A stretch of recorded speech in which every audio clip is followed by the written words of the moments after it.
ಓಂ ಶ್ರೀ ಗುರುಭ್ಯೋ ನಮಃ. ಫ್ರೆಂಡ್ಸ್, ಎಲ್ಲರಿಗೂ ನಮಸ್ಕಾರ. ಪ್ರೀತಿಯ ಸಿಂಹರಾಶಿ ಆತ್ಮೀಯ ಬಂಧುಗಳೇ, ನಿಮಗೆಲ್ಲರಿಗೂ ಕೂಡ ಆತ್ಮೀಯ ಸ್ವಾಗತ. ಇಂದಿನ ಈ ವಿಶೇಷ ಫಲಿತಾಂಶದಲ್ಲಿ ಸಿಂಹರಾಶಿಯವರಿಗೆ ಆಗಸ್ಟ್ 19ರಿಂದ ಮುಂದೆ ಯಾವ ರೀತಿಯ ಬದಲಾವಣೆಗಳು ಸಂಭವಿಸಬಹುದು, ಯಾವ ವಿಚಾರದಲ್ಲಿ ಎಚ್ಚರದಿಂದ ಇರಬೇಕು ಎನ್ನುವ ಮುಖ್ಯ ಸೂಚನೆಗಳು ಇಲ್ಲಿವೆ. ವಿಡಿಯೋ ಇಷ್ಟ ಆಗಿದೆ ಅಂದರೆ ದಯವಿಟ್ಟು ಲೈಕ್ ಮಾಡಿ, ನಿಮ್ಮ ಫ್ರೆಂಡ್ಸ್ ಆ್ಯಂಡ್ ಫ್ಯಾಮಿಲಿ ಜೊತೆ ಶೇರ್ ಮಾಡಿ. ಓಂ ಶ್ರೀಂ ಶನೇಶ್ವರಾಯ ನಮಃ ಅಂತ ಕಮೆಂಟ್ ಮಾಡೋದನ್ನು ಮರಿಬೇಡಿ. ಸಿಂಹರಾಶಿಯವರೇ, ಕಳೆದ ಕೆಲವು ಸಮಯದಲ್ಲಿ ನೀವು ಸಾಕಷ್ಟು ಶ್ರಮ ಪಡ್ತಾ ಇದ್ರು ಕೂಡ ನಿರೀಕ್ಷಿಸಿದ ಫಲಿತಾಂಶ ಸಿಗದೇ ಇರ್ಬೋದು. ಒಂದು ಕೆಲಸ ಯಶಸ್ಸಿನ ಹಂತಕ್ಕೆ ಬಂದು ಸ್ಟಾಪ್ ಆಗಿರ್ಬೋದು. ಆದರೆ ಇನ್ನು ಮುಂದೆ ಪರಿಸ್ಥಿತಿಯನ್ನು ನೀವು ಬೇರೆ ರೀತಿಯಲ್ಲಿ ನೋಡಬೇಕಾದ ಸಮಯ ಬರ್ತಾ ಇದೆ. ನಿಮ್ಮ ಜೀವನದಲ್ಲಿ ನಡೆಯುತ್ತಿರುವ ಘಟನೆಗಳು ನಿಮಗೆ ಒಂದು ದೊಡ್ಡ ಪಾಠ ಕಲಿಸ್ತಾ ಇವೆ. ಯಾರನ್ನು ನಂಬಬೇಕು, ಯಾರನ್ನು ದೂರ ಇಡಬೇಕು, ನಿಮ್ಮ ಸಮಯ ಮತ್ತು ಹಣವನ್ನು ಎಲ್ಲಿ ಬಳಸಬೇಕು ಎನ್ನುವುದನ್ನು ನೀವು ಸ್ಪಷ್ಟವಾಗಿ ಅರ್ಥ ಮಾಡ್ಕೊಳ್ಳೋದಕ್ಕೆ ಸ್ಟಾರ್ಟ್ ಮಾಡ್ತೀರಿ. ಜ್ಯೋತಿಷ್ಯದ ದೃಷ್ಟಿಯಿಂದ ಶನಿ ಮಹಾತ್ಮನ ವಕ್ರಗತಿಯ ಅವಧಿಯ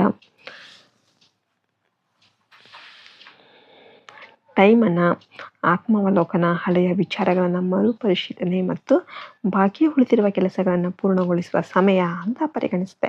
ಈ ಅವಧಿಯಲ್ಲಿ ಸಿಂಹರಾಶಿಯವರು ನಿಮ್ಮ ಜೀವನದ ಅನೇಕ ವಿಚಾರಗಳನ್ನು ಹೊಸ ದೃಷ್ಟಿಯಿಂದ ನೋಡಬಹುದು. ಇಷ್ಟು ದಿನ ಇತರರಿಗಾಗಿ ಹೆಚ್ಚು ಯೋಚನೆ ಮಾಡ್ತಿದ್ರೆ, ಈಗ ನಿಮ್ಮ ಜೀವನ, ನಿಮ್ಮ ಕುಟುಂಬ, ನಿಮ್ಮ ಭವಿಷ್ಯ ಮತ್ತು ನಿಮ್ಮ ಆರ್ಥಿಕ ಸ್ಥಿರತೆಗೆ ಹೆಚ್ಚಿನ ಆದ್ಯತೆ ನೀಡುವ ಮನಸ್ಥಿತಿ ಬೆಳೆಯುತ್ತೆ. ಇದುವರೆಗೆ ಯಾರಾದರೂ ನಿಮ್ಮ ಬಳಿ ಸಹಾಯ ಕೇಳಿದಾಗ ನಿಮ್ಮಿಂದ ಸಾಧ್ಯವಾದಷ್ಟು ಸಹಾಯ ಮಾಡಿದರೆ, ಕೆಲವೊಮ್ಮೆ ನಿಮ್ಮ ಸಾಮರ್ಥ್ಯಕ್ಕಿಂತ ಹೆಚ್ಚಾಗಿ ಖರ್ಚು ಕೂಡ ಮಾಡಿರಬಹುದು. ನಿಮ್ಮ ಉದ್ಯೋಗದ ಸ್ಥಳದಲ್ಲಿ ಆಗಿರಲಿ ಅಥವಾ ವ್ಯವಹಾರದಲ್ಲಿ ಆಗಿರಲಿ, ನಿಮ್ಮ ನಂಬಿಕೆಯನ್ನು ದುರುಪಯೋಗಪಡಿಸಿಕೊಂಡವರ ಬಗ್ಗೆ ನೀವು ಎಚ್ಚರಿಕೆಯಿಂದ ಇರಬೇಕಾಗುತ್ತೆ. ಇದುವರೆಗೆ ನೀವು ಮೌನವಾಗಿದ್ದ ಕೆಲವು ವಿಚಾರಗಳ ಬಗ್ಗೆ ಈಗ ಸ್ಪಷ್ಟವಾಗಿ ಮಾತನಾಡೋದಕ್ಕೆ ಆರಂಭ ಮಾಡ್ತೀರಿ.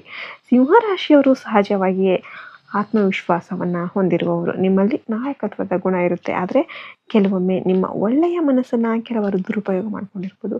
ಈ ಅವಧಿ ನಿಮಗೆ ಒಂದು ಮುಖ್ಯವಾದ ಪಾಠವನ್ನು ಕಲಿಸುತ್ತೆ.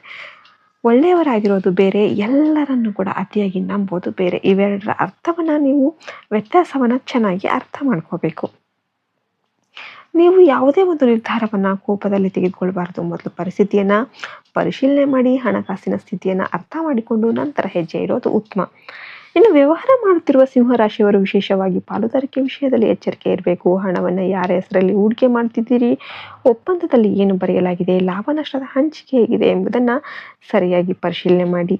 ಮಾತಿನ ಮೇಲೆ ಮಾತ್ರ ನಂಬಿಕೆ ಇಟ್ಟು ಹಣ ಹೂಡಿಕೆ ಮಾಡೋದನ್ನು ತಪ್ಪಿಸಿ. ಏನು ಬರೆದ್ರೂ ಕೂಡ ಎಲ್ಲವೂ ಕೂಡ ಲಿಖಿತ ರೂಪದಲ್ಲಿ ಇರಲಿ.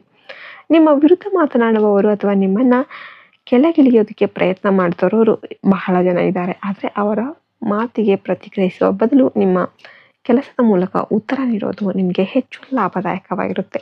ನೀವು ಯಶಸ್ಸಿನತ್ತ ಸಾಗಿದಂತೆ ನಿಮ್ಮನ್ನು ಟೀಕಿಸುವವರೇ ನಿಮ್ಮ ಬಗ್ಗೆ ಮಾತನಾಡುವ ಪರಿಸ್ಥಿತಿ ಬರ್ಬೋದು. ಅದರಿಂದ ಯಾರಾದರೂ ಕೂಡ ನಿಮ್ಮ ಬಗ್ಗೆ ಏನು ಹೇಳ್ತಾರೆ ಎನ್ನುವುದನ್ನು ಕೂಡ ನೀವು ಜಾಸ್ತಿ ಚಿಂತೆ ಮಾಡೋದಕ್ಕೆ ಹೋಗಬೇಡಿ.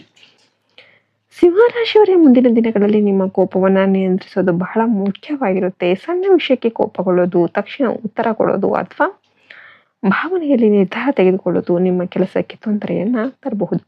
ಶನಿ ಅವಧಿಯ ಮುಖ್ಯ ಪಾಠ ಏನಪ್ಪ ಅಂದರೆ ತಾಳ್ಮೆ. ನೀವು ತಾಳ್ಮೆಯಿಂದ ಒಂದು ಹೆಜ್ಜೆ ಹಿಂದೆ ಸರಿದು ಪರಿಸ್ಥಿತಿಯನ್ನು ಗಮನಿಸಿದರೆ ಎದುರಿನ ಸಮಸ್ಯೆಯ ನಿಜವಾದ ಕಾರಣ ನಿಮಗೆ ಸ್ಪಷ್ಟವಾಗುತ್ತೆ.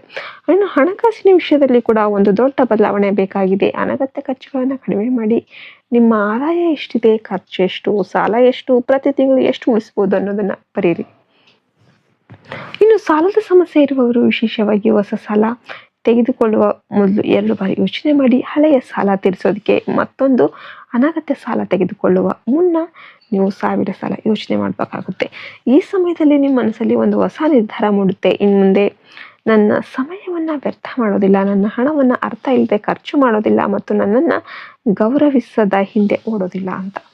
ಇನ್ನು ಮುಂದೆ ನಿಮ್ಮ ಜೀವನದಲ್ಲಿ ಇನ್ನಷ್ಟು ಪ್ರಮುಖವಾದ ಸೂಚನೆಗಳು ಕಾಣಿಸಿಕೊಳ್ಳುತ್ತೆ. ಸಿಂಹರಾಶಿಯ ಪ್ರಿಯ ಬಂಧುಗಳೇ, ಇನ್ನೂ ಕೂಡ ವಿಡಿಯೋಗೆ ಲೈಕ್ ಮಾಡಿಲ್ಲ ಅಂತ ದಯವಿಟ್ಟು ವಿಡಿಯೋಗೆ ಲೈಕ್ ಮಾಡಿ.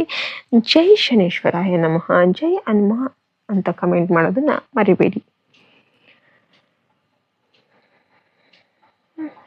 ಸಿಂಹರಾಶಿಯವರೇ, ನಿಮ್ಮ ಜೀವನದಲ್ಲಿ ಕೆಲವು ಜನರ ನಿಜವಾದ ಮುಖ ನಿಧಾನವಾಗಿ ಹೊರಬರುವ ಸಾಧ್ಯತೆ ಇದೆ. ನೀವು ಯಾರನ್ನಾದರೂ ಬಹಳ ನಂಬಿಕೊಂಡಿರ್ಬೋದು, ಆದರೆ ಅವರ ಮಾತು ಮತ್ತು ಕೆಲಸದಲ್ಲಿ ವ್ಯತ್ಯಾಸ ಕಂಡು ಬಂದರೆ ಎಚ್ಚರಿಕೆಯಿಂದ ಇರೋದು ಒಳ್ಳೆಯದು. ಎಲ್ಲರ ಮೇಲೂ ಕೂಡ ಅನುಮಾನ ಪಡುವ ಅಗತ್ಯ ಇಲ್ಲ. ಆದರೆ ಅತಿಯಾದ ನಂಬಿಕೆಯಿಂದ ನಿಮ್ಮ ವೈಯಕ್ತಿಕ ವಿಚಾರಗಳು, ಹಣಕಾಸಿನ ಮಾಹಿತಿ ಅಥವಾ ಭವಿಷ್ಯದ ಯೋಜನೆಗಳನ್ನು ಎಲ್ಲರೊಂದಿಗೆ ಹಂಚಿಕೊಳ್ಳೋದಕ್ಕೆ ಹೋಗಬೇಡಿ. ನಿಮ್ಮ ಮುಂದಿನ ಹೆಜ್ಜೆ ಏನು ಎಂಬುದನ್ನು ಸ್ಪಷ್ಟವಾಗಿ ತಿಳಿದುಕೊಳ್ಳಿ.